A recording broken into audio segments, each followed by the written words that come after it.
Madács Imre az aradi sírra. Nem néztetek erőst, hogy szolgáljatok, ki fényesen, majd jutalmazni tud. Akit szolgáltatok, egy árva hon volt, én sírotokra emlékül se jut. Tisztelt Hölgyeim és Uraim, sok szeretettel és tisztelettel köszöntöm Önöket az aradi vértanúk kivégzésének 175. évfordulója alkalmából szervezett városi ünnepségen.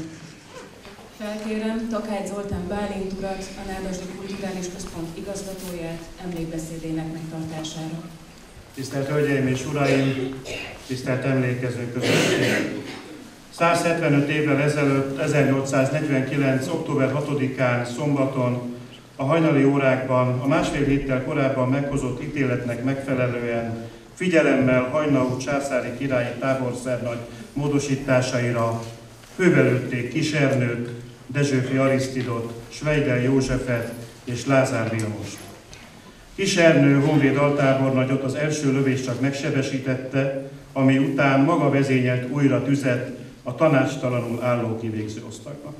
Dezsőfi Arisztid honvédvezérőrnagyot eredetileg kötél általi halálra ítélte a császári hadbíróság, de azzal az indokkal, hogy nem az oroszok, hanem a császári csapatok előtt tette le a fegyvert, Haynau az ítéletet golyó általi halálra változtatta. Schweidel József tábornok Pest városparancsnokának kegyelmet kért a hadbíróság Haynautól, aki azonban ezt megtagadta tőle. Lázár Vilmos, az örmény származású honvédezredes, pár nap múlva lett volna 32 éves.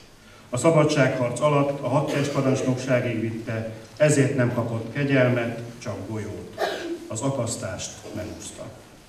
A fél hatkor végrehajtott golyó általi kivégzéseket az akasztásra ítéltek kivégzése követte, ami 6 órakor vette kezdetét.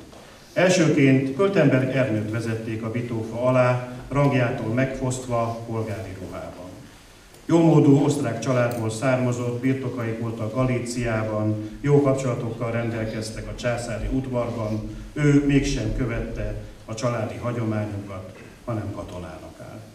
Egyéni bátorságáról szól Görgei Artúr egyik jelentése, mely Költenberg Ernő szerepét mutatja be a császári erők ellen folytatott egyik összecsapásban a szabadságharc idején. A beszámoló szerint Költenberg huszárosztálya körülkerítetve iszonyú káromlások közt vágta magát keresztül. Mondják, Költenberg nagyon haragudott, tisztjeivel együtt elől koncolt. Máskor alig tud 10 szót magyarul, most azonban káromkodott, mint a kun, és vagdalt, mint a kuruc. A szabadságharc több jelentős csatájában is részt vett, végül tábornokká nevezték ki. Augusztus 13-án Világosnál ő is letette a fegyvert, majd 10 nap múlva az ígéretek és remények ellenére társaival együtt őt is átadták az osztrák hatóságoknak. 1849. október 6-án reggel 6 órakor lelkészek kíséretében az akasztásra ítélt fogolytársaival együtt az aradi vesztőhelyre vonult. Társaitól e szavakkal búcsúzott. Szép deputáció megy Istenhez a magyarok ügyében reprezentálni. Végül fellépett az akasztófa előtti zsámolyra, a hóhér nyakába tette a kötelet, és végrehajtotta az ítéletet. Dervesztő, hosszú haláltosa vette kezdetét. Költenberg Ernő még nem volt 36 éves. Őt követte Török Ignác, akinek családja Vasvár megyéből származott, de ő már Gödöllőn született. A forradalom kitörésének évében, már 50-es éveiben járt, és hadmérnöki tudásával szolgálta a forradalmi Magyarország ügyét. Megerősítette Komárom várának erődítését, sőt, volt az ottani helyőrség parancsnoka is. Később erődítési munkálatok tervezésével és irányításával segítette a magyar szabadságharc védelmét.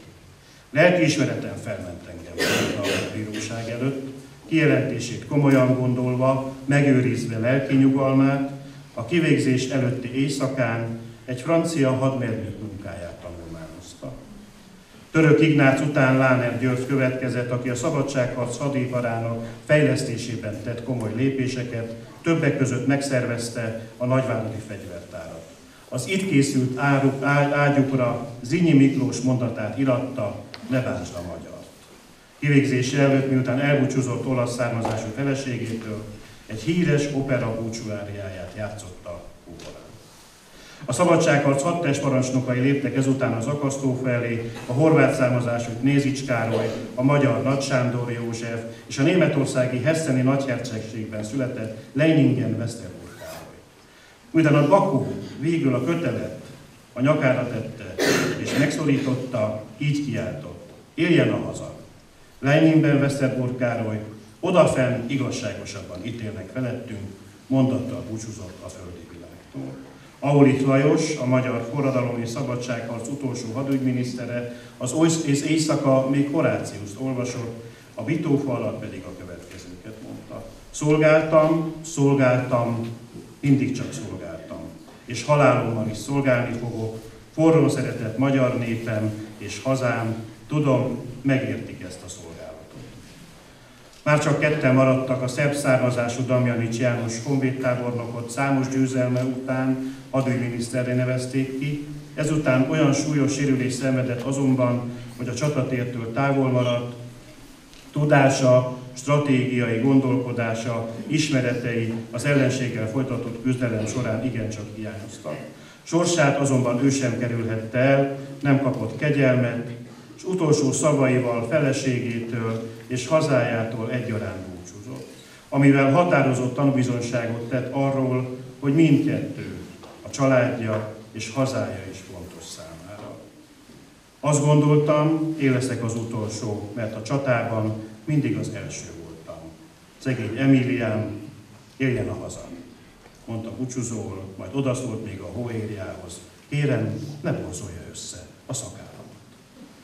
Aradon, október 6-án, szombaton utoljára Vécsei Károly honvédtábornok következett.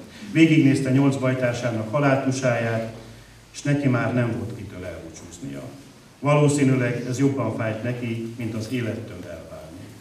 Talán külön büntetésként szánták neki ezt, mert családja révén a legerősebb szállal kötődött az osztrák császársághoz. Apja nem csak a legmagasabb katonai kitüntetés, a Mária katonai Terézia rend birtokosa volt, hanem egyben a császári királyi 3. huszárezred tulajdonosa is. Vécsei Károly a szabadságharc során végbevitt, a császári királyi seregnek kényelmetlen pillanatokat szerző tetteivel szintén kiváltotta az osztrák császárság hadbíróságának valóját.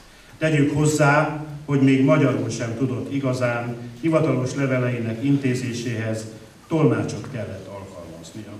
Utolsó szavait már bajtársai nem hallhatták, a lelkészek jegyezték föl: Isten adta a szívet, lelket nekem, amely népem és hazám szolgálatáért lángolt. A magyar forradalom és szabadságharc politikai és katonai elitje elleni megtorlás nem csak Aradon szedte áldozatait, hanem Pesten is. Szintén október 6-án az esti órákban Pesten az új épületnek nevezett hatalmas katonai épület falánál lőtték agyon gróf Batthyány Lajost, Magyarország első felelős miniszterelnökét. A hadbíróság kötél általi halállal sújtotta, de azt a fogoly miniszterelnök, Sárvár képviselője megalázónak tartotta, ezért a felesége által becsempészett késsel öngyilkosságot próbált meg elkövetni. A súlyos vérveszteség ellenére az ítélet végrehajtását a kerületi katonai parancsnok nem akarta vagy nem merte elhalasztani, ezért Batthyányt a kivégző osztag elé kísérték, ahol féltérdre ereszkedett. 2 sorban sorakozott 6 vadászkatona, az első sor lövésre emelte a fegyverét, amikor a gróf utolsó erejével még felkiáltott: rajta vadászok, éljen a haza! A vezénylő őrnagy kardjának jelzésére lövések gördültek. Minden lövés talált, az egyik a miniszterelnök szívét, a másik a mellét, a harmadik a fejét találta. Október 6-a a magyar történelem gyásznapja. Magyarország törvényesen megválasztott első felelős miniszterelnöke mellett a hadsereg meghatározó vezetőit végezték ki olyan vádak alapján, melyek akkor sem feleltek meg a törvényesség elfogadott feltételeinek. koncepciós per alapján az elrettentés szándékával hult porba a magyar történelem szabadságot hozó, polgári értékrend alapján álló és azt az egész országra kiterjeszteni akaró vezetőire. A fennmaradt iratok szerint, ha a császárnak, Ferenc Józsefnek lehetősége lett volna arra, akkor a kivégzettek köre jóval szélesebb lett volna. De annyi kirakatper lefolytatására, mely egy széleskörű vérfürdő megalapozásához szükséges lett volna, nem állt rendelkezésre a megfelelő apparátus. Így került sor csupán a példastatuálásra. Október 6-a az 1848-49. évi forradalmat és szabadságharcot követő véres megtorlássorozat kiemelt dátuma, melyre a bosszúszomjas hatalom tudatosan időzítette a vezetők kivégzését, így emlékeztetve a kortársakat arra, a császár semmit nem hagy megtorlatlanul. Egy évvel korábban ugyanis, 1848. október 6-án Bécsben kitört a forradalom, melynek során az osztrák fővárosban a felbőszült tömeg egy lámpavasra akasztotta fel Latour hadügyminisztert. A hadbíróság igyekezett mindezt gróf Batthyány Lajos személyéhez kötni, de természetesen eredménytelenül. A bosszú mégsem maradt el. Az ifjú császár, a később jóságossá öregedő Ferenc József talán még elnézte volna a hadügyminisztere meggyilkolását a bécsi tömegek által, de azt már nem tudta elviselni, hogy uralkodói minőségében megsértették. Vele szemben felségárulást követtek el a magyarok. Eltekintett azonban attól az egyszerű ténytől, hogy ő nem volt magyar király, ugyanis nem koronázták meg, és nem esküdött fel a magyar törvényekre, és még lehetne sorolni az érveket.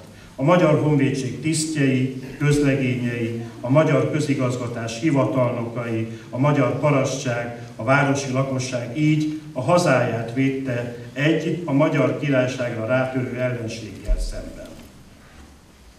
Ezért volt hősi küzdelem a magyar szabadságharc minden pillanata. Nem volt kérdés számukra, hogy harcoljanak, és nem volt kérdés a számukra, hogy ki ellen. Október 6-a nemzeti gyásznap. A világba boruló forradalmi tavaszt követte a szabadságért folytatott küzdelem hideg tele és forró nyara, hogy egy vérrel áztatott őszbe forduljon a polgári forradalom. A nemzeti gyásznapon emlékezzünk hőseinkre, de ne csak azokra, akiket néven nevezünk, hanem a névtelenekre is. A bebörtönzettekre, a besorozottakra, a hazájukat elvesztőkre. És emlékezzünk hősi halottjainkra, akik életüket adták egy olyan jövőért, melyet ők sohasem láthattak, de amiért gyermekeik és unokáik javáért lemondtak arról, ami a legszentebb dolog ezen a világon, az életükről. Nem dicsőséget és hírnevet akartak, hanem egy szabadsággal és joggal belakott jobb helyet a Kárpát-medencében, éljenek itt magyarok, szerbek, örmények, osztrákok, zsidók, felvidékről, Erdélyből vagy délről érkezők. Azon a márciusi napon megérezték a tavaszt, de azon az októberin felnőttek. Már csak ezért is megjel nekik a tisztelet. Köszönöm szépen!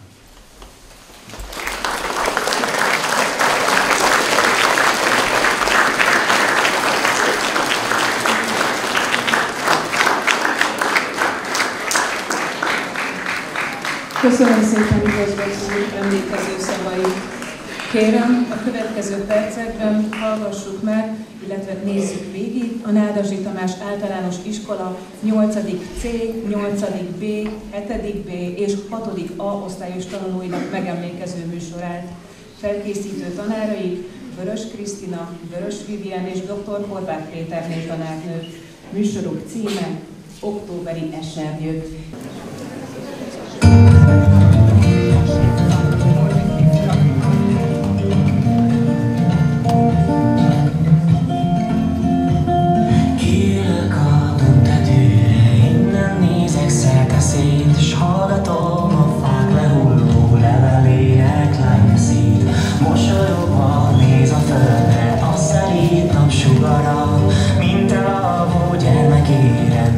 Szerető anya, és valóban ősszel a föld csak elalszik.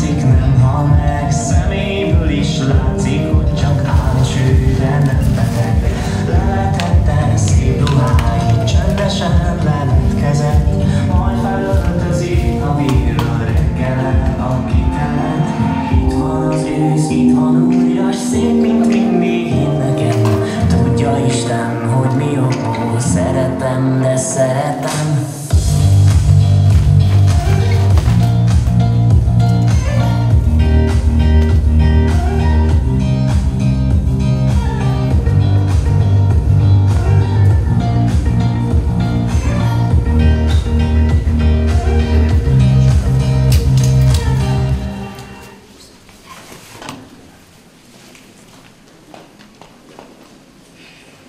Kerestem, és megtaláltam a helyet. Már régre nem törtek nagy vonalak, csak áldozati illat lebegett. Körül vassács, és belül puszta gyep. De a gyep közt gyöngyvirág levelek. A levelek közt egy-egy karcsú szár, hogy mennyi nőtt, én nem számláltam meg. Csak hittel hiszem, éppen 13, és 13 gyöngy minden karcsú száron. Hát ez maradt. Túl szobron és időn, ércen, márványon, merev méltóságon, új viharon, új vértanú halálon, 13 gyöngy, 13 száron.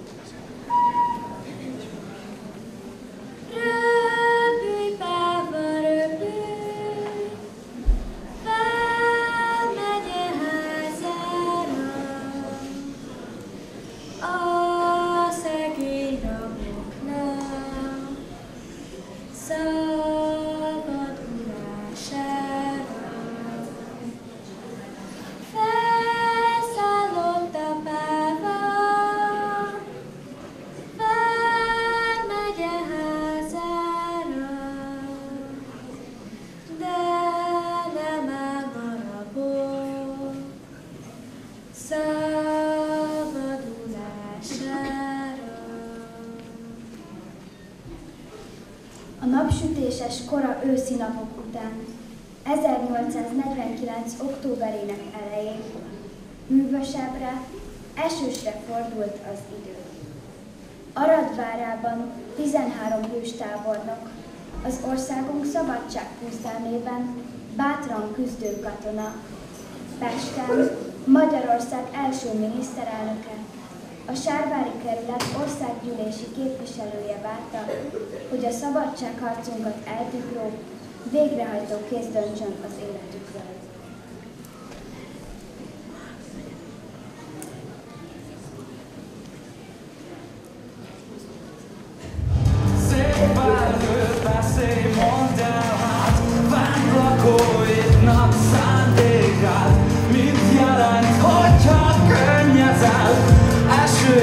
Mi ápos fölnevel, mit jelent a fényes szivárvány?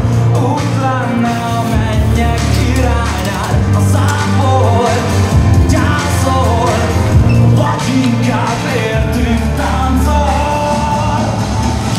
Gondolatban körbeúszom a napfény tengerét, mérhetetlen egyensúly van, linkat szenteszét, és a körbe élek, majd kivágok magamból egy darabot.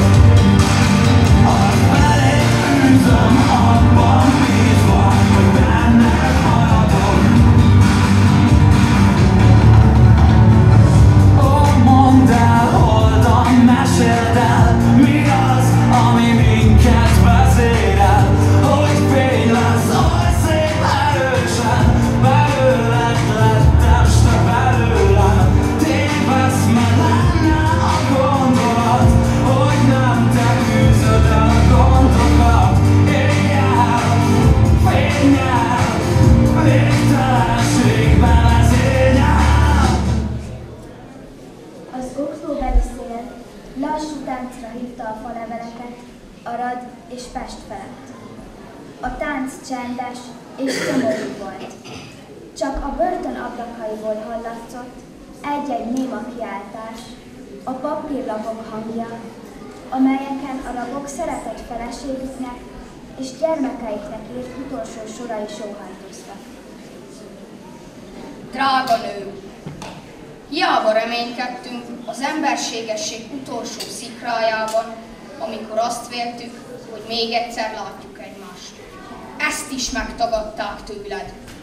És ezért ezekben a sorokban ismétlem meg neked mélyen átérzett kifejezését, forró hálámnak és tiszta szerelmed minden kincse iránti csodálatomnak, amelyet megérdemelni sohasem tudtam.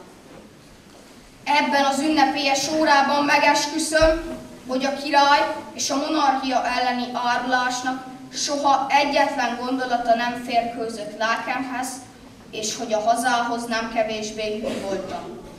Ugyan ki hiszi el ezt most, és ezért halok meg. A törvény, a király esküje volt vezérfonalam, és sem jobbról, sem balról nem hagytam, hogy visszaéljenek velem. Viam, meam, persecutus, sum. A magam útját jártam. Ezért ölnek meg engem. Pest, 1849. október 5. este 9 óra 30 perc. Gróf Battyányi Lajos.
Október 6-án Aradon kivégezték a 13 tábornokot, Pesten pedig golyó általi halállal sújtottak le az első magyar felelős kormány elnökére. Ők nemzetünk mártírjai, vértanúi, akik egyek voltak az igazügy szolgálatában és az emberi tisztességben és a katonai becsületben. Hajnó megtette kötelességét. Később Magyarországon vásárolt birtokot. Azt mondják, nem kedvelték a szomszédai. De ő ezt nem értette, mert nem olvasott Petőfit, nem ismerte a nemzeti dalt, és nem tudta, hogy az Aradon és Pesten kivégzett magyar, osztrák, német, örmény, szerb és horvát hősök nevei szent nevek. Aulik Lajos, Damjanics János, Dezsőfi Ariszti, Kis Ernő, Knézics Károly, Lámer György, Lázár Vilmos, Leiningen-Westenburg Károly, Nagy Sándor József, Pöltenberg Ernő, Schweider József, Török Ignác, Vécsei Károly és Gróf Battyányi Lajos. A világ vagyok. Minden, ami volt, van. A sok nemzedék, mely egymásra tör. A honfoglalók győznek velem holtan, s a meghódoltak kínja meggyötör. Árpád és Zalán, Verbőci és Dózsa, török, tatár, tót, román kavarog-e szívben, melyen múltnak már adósa, szelíd jövővel, mai magyarok.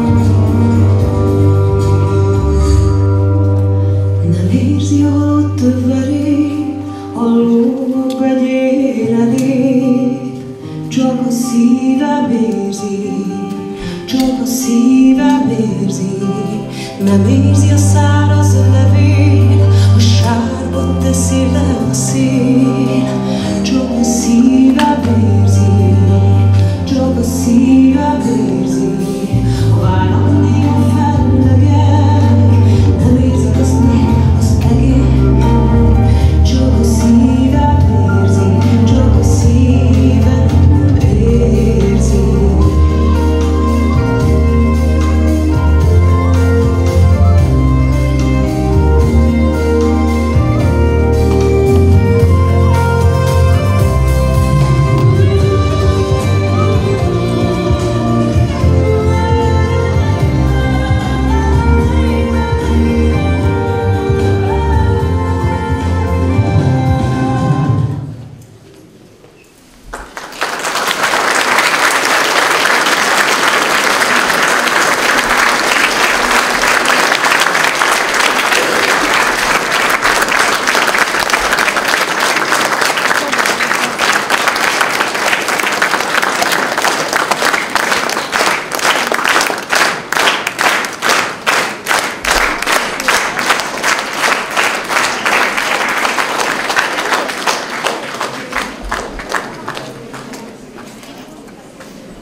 Nagyon szépen köszönjük a Nádasdy Tamás Általános Iskola diákjainak ezt a felemelő műsort.